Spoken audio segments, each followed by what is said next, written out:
Hello, my name is Charlie Brown, and this is episode 3 of Float Tales. Today, I'm going to share with you about something that just comes along with any journey, learning something new, but definitely with the one wheel.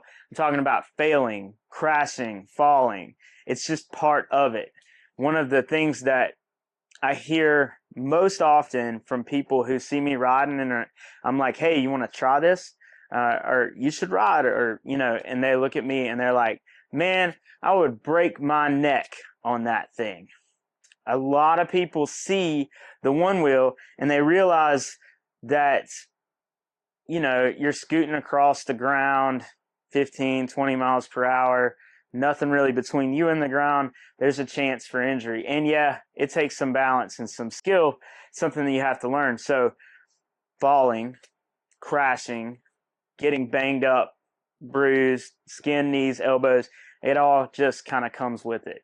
And for some people, when they look at it, they kind of question the wisdom of the rider. You may be one of those people. Like, I'm not really sure that guy who is zooming down the road at 20 miles per hour on that little board is making the best decisions.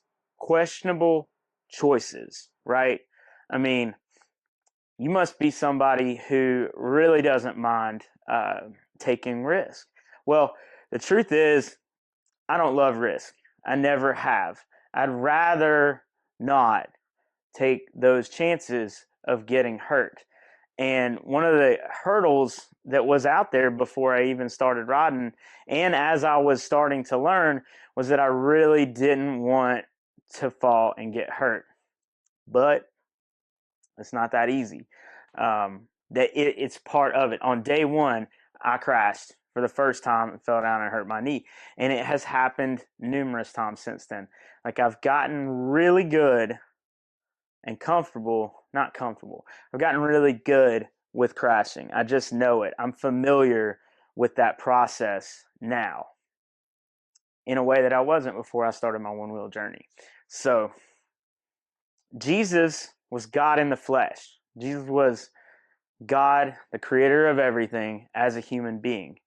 And a lot of people followed Jesus. We're told in a lot of the stories in the New Testament that there were crowds of people, and he even had his disciples, this smaller group of people who literally left everything to follow him. And there was a reason for that, right? Like, you wouldn't just randomly follow some person that you don't really know. What were they after? Well, they wanted to learn from him.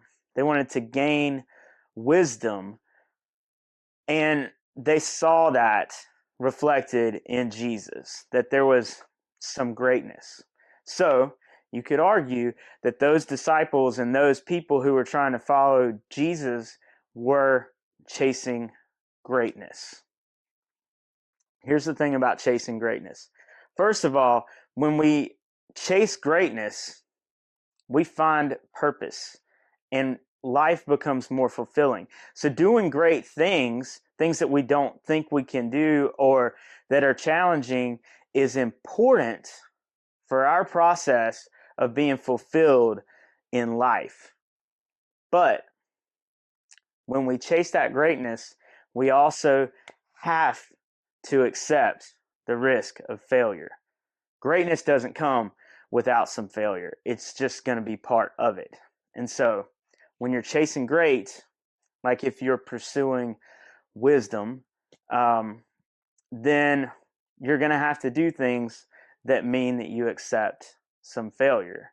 And when I was learning how to ride a one wheel, I was chasing something great because it looks really cool and it was something that I wanted to do.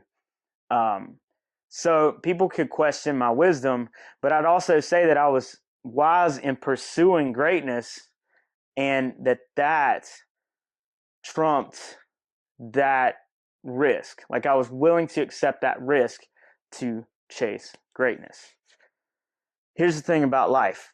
Risk of failure is unavoidable. Like, you're gonna fall when you're trying to learn how to ride a one wheel, but you can also fall while you're walking. You can fall when you're standing still. You can't remove the risk of falling from life, and you can't remove the risk of failure from life either. What we can do is minimize it. We can avoid those situations that are going to put us in places where there's greater risk of failure. But when we do that, we also avoid the chances of pursuing greatness, like doing great things.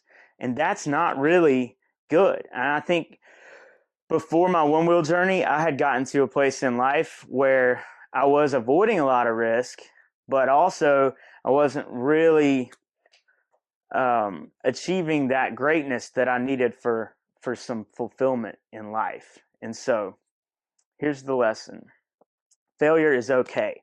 Um, Falling is okay. When I was falling, I'm still falling on the one wheel sometimes, but when I fall, I know that I can get back up. I know that my body is going to heal. And failure is okay because we can get back up.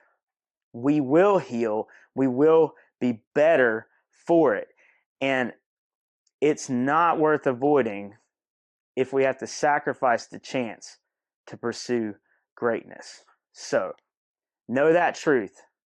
Be more confident in chasing that new growth, your dreams, chasing wisdom, and go after it. And if you fail, be confident that you're going to get back up and you're going to heal and you'll be better for it. And you'll be even more in that chase for greatness. Stronger, more emboldened and supported because of the lessons that you learned when you failed.